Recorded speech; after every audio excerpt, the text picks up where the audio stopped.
I'm going to start talking about my friend Bill Wheelan, who I've known for 30 something years. Met him in 1975, brought over to Arizona from Arkansas by a cousin of mine, Ace Palmer. First time I met him, he kind of looked like a Russian peasant with a big, thick black beard. And so did Ace. Had a real red beard with his hair flipped back. He looked a little bit like Einstein. I hadn't seen him for years and years. My mom's nephew, my mom's sister's son, and they met in Arkansas, and they recognized one another as being school teachers, which both of them were. Both of them had taught in Southern California, and that was the day that I met him. He had three little boys, Hal, Mick, and Ben.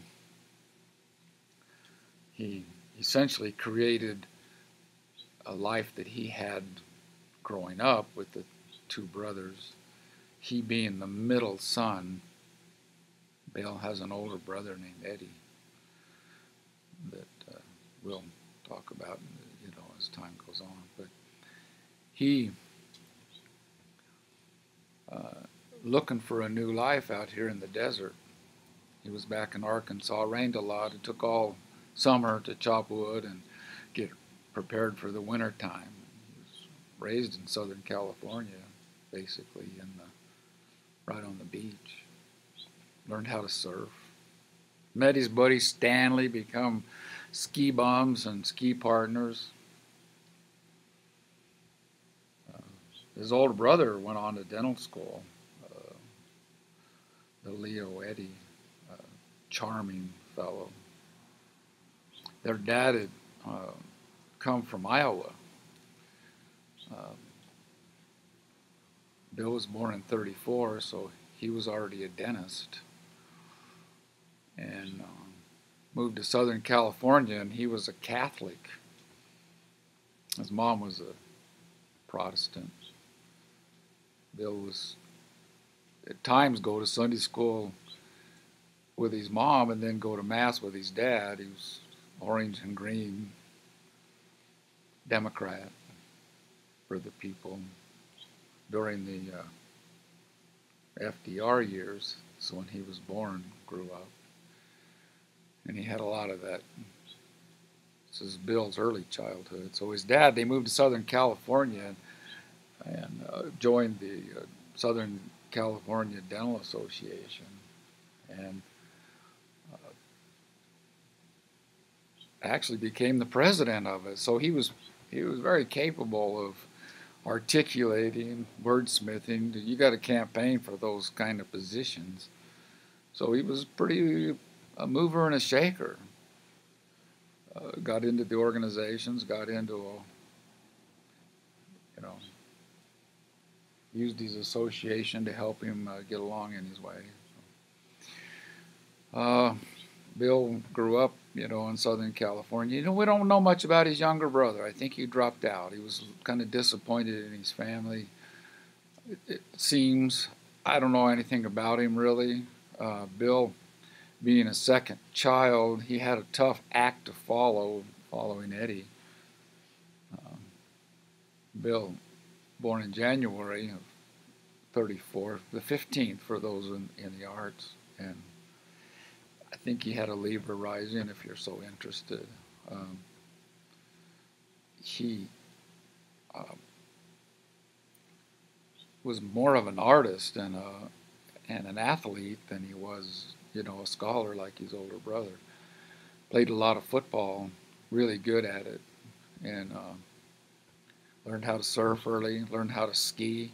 I'd go up on Mammoth Mountain, spent a lot of time doing that. Mastered all of the mountains in California and decided he wanted to go to college. And his dad said, "Yeah, I'll help you. You're going to, take chemistry and physics and math and, do something with your life." see if you can create a career. And he goes, no, I'm going to major in history. His dad said, what the hell are you going to do with that? So he moved to Boulder, Colorado, and got really active in the ski movement, cross-country skiing, downhill, all those through the mountains of Colorado. Got his degree in history and decided that he wanted more of a challenge. Capricorns, their main motif in life, their modus operandi is to climb ladders to get to the top, either socially or economically. And his was climbing up on the top of a mountain, zooming down fast or climbing on waves, whatever. So he decided he wanted to go to the Alps. Wasn't enough. So he was minored in German, had studied some Russian, got pretty good at German before he went to Germany. And he figured if he gets over there, he could definitely get fluent, which he did. He studied it and met a young woman named Ava. Her mother was a supporter of Adolf Hitler. And being a fan of his, of course, when she had a daughter, she wanted to call her Ava, after Ava Braun, the Hitler's. Ava was 7 years old when the Americans were bombing Berlin, where she grew up, and was horrified that those awful monsters from the West would come in and bomb innocent men and women and children. Bill met her, and they fell in love. And he was teaching school, I think at an army base, and had grade school children from the military people that lived in. I think in Munich is mostly where he spent most of his time. Somebody can correct all this, and that's okay. I'm telling the general story, an overview. The finite details can be filled in by people who closer to the situation, of course. This is a lot of facts and figures to remember anyway. And I basically wanted to tell the story of my relationship with him and what I gleaned out of his friendship and his, the wisdom and understanding that he had when he came into this, we certainly got identified with one another when his second son, Mickey, was killed in an auto motorcycle accident. Mickey being the second son, Bill identified with his place in the family. And as Adler pointed out, Alfred Adler, one of the psychologists, the placement in the family makes a difference in how we relate with, our siblings and other people around us. And he struggled with his brother Eddie, an older brother, tough act to follow, just as he felt Mickey struggled with Hal, the older brother, who had some traits and characteristics such as Eddie did, Hal. And Eddie seemed to be, and he ended up out there too, and living with Eddie, Hal did. And when Mickey got killed, it sent Bill into a spiral, if you can survive a death in your family, especially one of your children, the mileage that you can get out of that, from that kind of pain and suffering, is unbelievable. Anyway, he spiraled down. I know I jumped into a little future, but that's what I'm the most interested in. Is when I lost my son Richard, he was there for me. He had plowed the field and could help me transcend this unbelievable crashing of your spirits. You're burned to the white ash, basically. And then you want to discover what life's all about. If you can transcend that, it's unbelievable. And I believe that Bill did.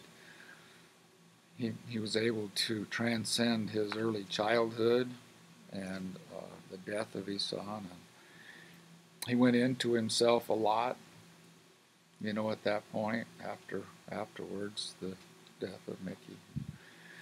And studied many things. Tai Chi is one of them. He contributed that to my life. I really enjoyed the movements and the balance and the stretching that he brought. Learned under a guy named Dr. Z out in Tucson for actually several years. And he admired that lifestyle. He studied Sufism. We called him Sufi Bill. If you emailed him, that's the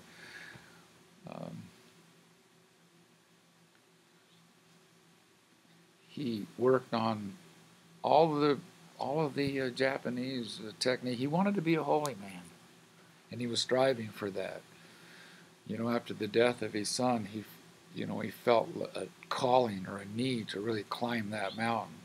Hence the ladder again, and becoming a premier authority on whatever he's going to get into. And that's some of the things that he did. He lived a simple life. He was carrying around something with him while he was living in Tucson. He was diagnosed with throat cancer. This is after the divorce. The kids moved out. He's pulled a foot-long tumor out of his throat. And they had scheduled him to go to the clinic, the oncologist clinic, and get some radiation and chemotherapy. And as he walked, he did go to his appointment, and as he walked in the room, everyone there was either in a wheelchair or on oxygen and walkers. And he had been to a party here and saw me dancing around with a banjo and singing, and I didn't look like any of those people in the chemo. And he knew that I'd had cancer, and they recommended chemo and radiation. I turned it down, and I was 2 years clean. Felt pretty good. And he wanted to try my treatment, so he emailed me and wanted to know if he could come and work on his cancer with me. And I told him, of course, come. And I put him in my little hogan down by the pond and got him on a 21-day fast. Absolutely loved the energy that he got into. He just could meditate and think of things and let go of stuff. Cancer's a clinging onto. And when you're fasting, it changes your the way you think about stuff. Each day has a new adventure that you're on. And he did remarkably well when he followed every discipline. We had gardens with fresh greens growing. Got on an organic diet. Exercised every day. He loaded buses that I had for erosion control filled with rocks. This was his meditation. Moving rocks from the bed of the wash inside this bus. And he recovered remarkably well. And then he moved to Bear Springs, where he had bought almost 100 acres of land out there with some beautiful springs on it. And he set up a couple of tents and lived out there very simply. No electricity, no phone. We finally got him a cell phone so we could get a hold of him. But and a little shack that he and Ben built. And and we ran into a sad ending, with him living out there. There's crazy people out there. And it's rather sad.